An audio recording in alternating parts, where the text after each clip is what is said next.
عن عائشة ام المؤمنین رضی اللہ تعالی عنہا ان الحارث بن ہشام، حضرت عائشہ صدیقہ رضی اللہ تعالی عنہا سے روایت ہے کہ حضرت حارث بن ہشام رضی اللہ تعالی عنہ سألہ نے پوچھا. اب یہ حارث بن ہشام کون ہے؟ کہ حارث بن ہشام یہ ابو جہل کا حقیقی بھائی تھے. کیا فتح مکہ کے وقت یہ اسلام لے کر آئے. ان کے 32 لڑکے تھے. کتنے؟ 32 لڑکے تھے حضرت حارث بن ہشام. سمجھ میں آ رہی بات؟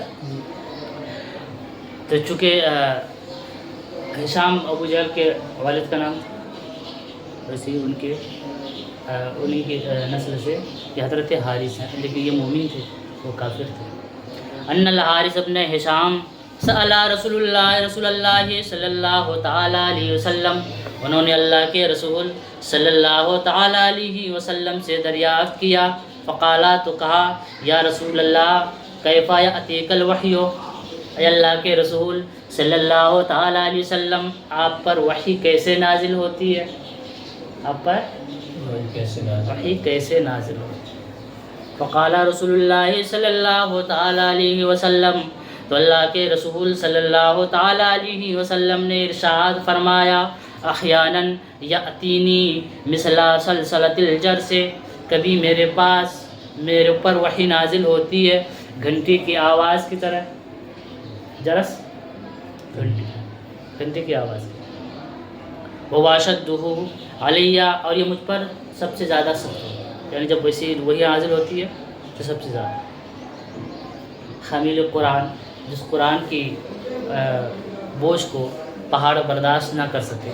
لو انزلنا ھذا القرآن علی جبل لرأیتہ خاشعا متصدعا من خشیۃ اللہ، اللہ کا فرمان عالی شان ہے، اگر ہم اس قرآن کو پہاڑ پر اتارتے تو ریزہ ریزہ اور پاش ٹکڑا ٹکڑا ہو جاتا، لیکن اس قرآن کے اترنے کو اللہ کے رسول صلی اللہ تعالی وسلم برداشت کرتے ہیں. ظاہر سی بات ہے. فیبسم عنی، تو جب یہ مجھ سے یہ کیفیت دور ہو جاتی اس سے پہلے، وقد وعیت عنہ، میں اسے محفوظ کر لیتا، میں اسے یاد کر لیتا. سمجھ میں آ رہی بات؟ ما قالا، یعنی جو فرشتہ کہتے، تو جب یہ کیفیت مجھ سے دور ہو جاتی اس سے پہلے میں ان کے قول کو جو کہتے آیت کریمہ کو میں یاد کر لیتا. بات سمجھ میں آ رہی ہے؟ وَأَحْيَانًا يَتَمَثَّلُ لِلْمَلَكُ رَجُلًا، اور کبھی وحی آتی ہے، وہی لے کر آتے فرشتہ انسانی شکل میں متشکل ہو کر، کبھی فرشتہ کیا وحی لے کر. فَيُكَلِّمُونِي، تو مجھ سے کلام کرتا ہے. فَأَعِي، تو میں اسے یاد کر لیتا ہوں. ما یقول، جو کہتا ہے. قالت عائشہ رضی اللہ تعالی عنہا، حضرت عائشہ صدیقہ رضی اللہ تعالی عنہا فرماتی ہیں، وَلَقَدْ رَأَيْتُهُ يَنزَلُ عَلَيْهِ الْوَحْيُ فِي الْيَوْمِ الشَّدِيدِ الْبَرْدِ، میں نے اللہ کے رسول صلی اللہ تعالی علیہ وسلم کو اس حالت میں دیکھا کہ آپ پر سخت جاڑے کے دن میں وحی نازل ہو رہی تھی. فَيُبْسِمُ عَنْهُ، وہ تو ان سے وہ کیفیت دور ہو جاتی. وَأَنَّ جَبِينَهُ لَيَتَفَسَّدُ عَرْقًا، اور آپ کی جبین اقدس، آپ کی پیشانی مبارک پسینہ رہتی. یا لیکن سخت جاڑے کے دن میں جب وحی نازل ہوتی تھی، سخت ٹھنڈی کے موسم میں جب وحی نازل ہوتی تھی، اس وقت بھی آپ کی پیشانی پسینہ رہتی. سمجھ میں آ رہی؟ وحی کا جو لغوی معنی ہے، وحی کا لغوی معنی لکھنا،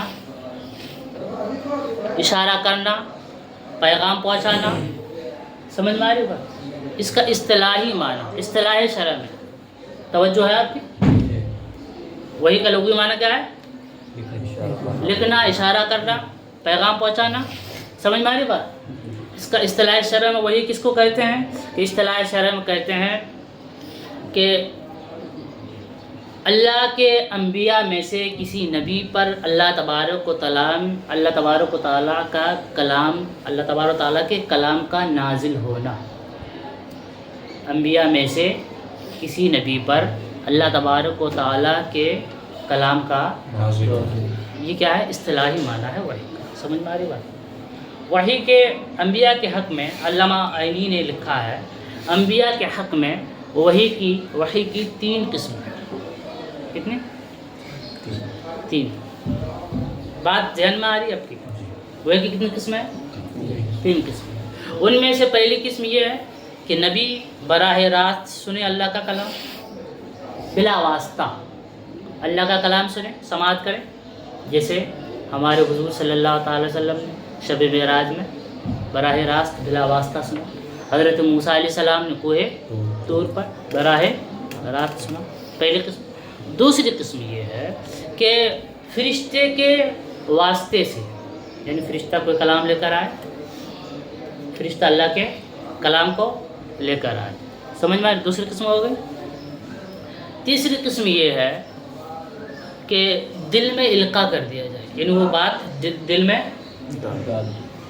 ڈال دی جائے، جیسا کہ حضور اکرم صلی اللہ تعالی وسلم کی حدیث پاک ہے ان روح القدس نفث فی روعی، کہ روح قدس نے میرے دل میں یہ بات ڈال دی. بات سمجھ میں آئی؟ تو وہی کی کتنی قسمیں ہوئی؟ 3 قسمیں. پہلی قسم کیا ہے؟ پہلی قسم یہ ہے کہ اللہ تبارک و تعالیٰ کے کلام کو بلا واسطہ سنیں. دوسری قسم فرشتے کے واسطے سے سنیں. تیسری قسم دل میں القاء کر دیا انبیاء کے. اس ایک بات یہ ہے کہ یہاں پر اللہ کے نبی علیہ الصلاۃ والتسلیم نے فرمایا سلسلۃ الجرس، گھنٹی کی آواز کی طرح. اس کا کیا مطلب؟ تو کہہ رہے ہیں اصل میں مسئلہ یہ ہے صبح صاحب کہ کبھی کیا ہوتا ہے کہ حضور صلی اللہ تعالیٰ علیہ وسلم سے جب کوئی سوال ہوتا تھا تو اللہ کے رسول صلی اللہ تعالیٰ علیہ وسلم سمجھانے کے لیے کیا عالم اجسام سے کوئی مناسب مثال پیش کرتے ہیں. عالم اجسام سے، عالم شہادت دنیا سے کوئی مناسب مثال پیش کرتے ہیں. یعنی جب وحی نازل ہوتی ہے تو آپ کی کیفیت کیا ہوتی ہے؟ وحی نازل ہوتی ہے تو آپ کی کیفیت کیا ہوتی ہے؟ تو یہاں پر کیا فرمایا کہ تم گھنٹی کی آواز سنتے ہو، کہاں کچھ سمجھ میں آتا ہے؟ گھنٹی کی آواز سے کچھ سمجھ میں آتا ہے؟ ٹنگ ٹنگ ٹنگ ٹنگ کی آواز آتی ہے، سمجھ میں کچھ نہیں آتا. تو کہہ رہے ویسے ہی مسلسل آواز آتی ہے، جیسے گھنٹی کی آواز سننے سے کچھ سمجھ میں نہیں آتا، ویسے جب مجھ پر وحی نازل ہوتی ہے تو وہ کیفیت اتنی سخت ہوتی ہے وہ کیفیت کہ اس کو الفاظ کا جامع نہیں پہنایا جا سکتا، یعنی اس کو لفظوں میں بیان نہیں. یہی ہے سلسلۃ الجرس کی تشریح. ہاں سلسلۃ الجرس آئی بات سمجھ میں؟ یہاں پر صرف 2 کا تذکرہ ہے. تو اس سے یہ بات سمجھ میں آتی ہے کہ سب سے زیادہ سخت یہی 2 طریقہ وہی نازل ہونے کا. حضور صلی اللہ تعالیٰ سب سے زیادہ جو سخت کیفیت تھی وہی 2 کیفیت، یہی 2 کیفیت تھی، سلسلۃ الجرس اور ایک فرشتہ. اچھا حضرت جبریل کن کی شکل میں آتے تھے معلوم ہے آپ کو؟ انسانی شکل میں تو کسی کی شکل میں آتے ہوں گے. 2 اس کے بارے میں علماء کرام نے 2 باتیں بتائیں کہ کبھی حضرت دحیہ کلبی صحابی رسول ان کی شکل میں آتے تھے، کبھی اعرابی کی شکل میں آتے تھے. کیا اعرابی سمجھتے ہیں؟ دیہات کے رہنے والے. کبھی اعرابی کی، لیکن حضور صلی اللہ علیہ وسلم پہچان جاتے. سمجھ میں آ رہی؟ حضرت عائشہ صدیقہ رضی اللہ تعالیٰ عنہا سے مروی ہے کہ حضور صلی اللہ تعالی وسلم نے حضرت جبریل کو 2 مرتبہ اپنی اصلی صورت میں دیکھا. 600 بازو، کیا ہر ایک بازو کو پھیلا دے تو مشرق سے مغرب آ جائے اس کے اندر. لیکن یہ جبریل حضور کی بارگاہ میں جانا سمیٹ لے. کیا حضور کی بارگاہ کی حاضری ہے، سمیٹ لے. حضرت جبریل اپنے آپ کو 600 بازو کو سمیٹنا. آئی بات سمجھ میں؟ یہ ادب و احترام فرشتہ ہے. اچھا حضرت امام بخاری نے، آپ نے پڑھا ہوگا اور کتابوں میں، سب سے پہلے کتاب الایمان، لیکن یہاں پہ سب سے پہلے کتاب الوحی. کیف کان بدء الوحی ہے، وہی کیسے نازل ہوتی ہے؟ اکتاہٹ تو محسوس نہیں ہو رہی نا؟ نہیں باتیں معلوم ہو رہی ہیں. اور کتابوں میں آپ کیا دیکھتے ہوں گے؟ سوال ہو سکتا ہے آپ سے، تو ممتحن آپ سے سوال کر سکتے ہیں کہ بھائی اور کتاب میں کتاب الایمان، کتاب العقائد، دوسرے یہاں پہ وہی کا تذکرہ ہے۔ تو اصل مسئلہ یہ ہے کہ دیکھیے جو عقائد ہیں، عملیات ہیں، مسائل ہیں، احکام ہیں، سب کا دار و مدار اس پر ہے، وحی پر۔ سب کی بنیاد اسی کو پہلے امام بخاری علیہ رحمہ نے ذکر فرمایا۔ آئی بات سمجھ میں؟ اچھا، اب ایک چیز یہ ہے، دیکھیے آپ جب غور کریں گے تو آپ کو پتہ چلے گا، پہلی جو عبارت ہے یأتینی مثل سلسلۃ الجرسی وہو اشد علی فیفسم انی وقد وعیت، یہاں پہ ماضی کا لفظ آیا، میں یاد کر لیتا، یعنی اور دوسری جو عبارت ہے دوسری جگہ ہے نیچے، یعنی دوسری جو کیفیت ہے دوسری صورت، یکلمونی فاعی، یہاں پہ مضارع کا صیغہ ہے، اوپر کس کا صیغہ ہے؟ ماضی کا، نیچے مضارع کا صیغہ ہے۔ کہ ایسا کیوں؟ تو اس کے بارے میں بھی صحیح بخاری کی شرح عمدۃ القاری میں انہوں نے لکھا ہے کہ دیکھیے، اس سے میں آپ کو آسان الفاظ میں بتاؤں جس کا ما حاصل ہے، اوپر جو صورت ہوتی یعنی جب گھنٹی کی آواز کی طرح ہوتی تو یہ کیفیت زیادہ سخت ہوتی، تو کہہ رہے ہیں یہ کیفیت دور ہونے سے پہلے میں اس کو یاد کرتا ہوں۔ دوسری صورت میں یہ کہ وہ کیفیت دور نہیں ہوتی، کیفیت دور ہوتی پھر میں یاد کرتا ہوں۔ سمجھ میں آ رہی بات؟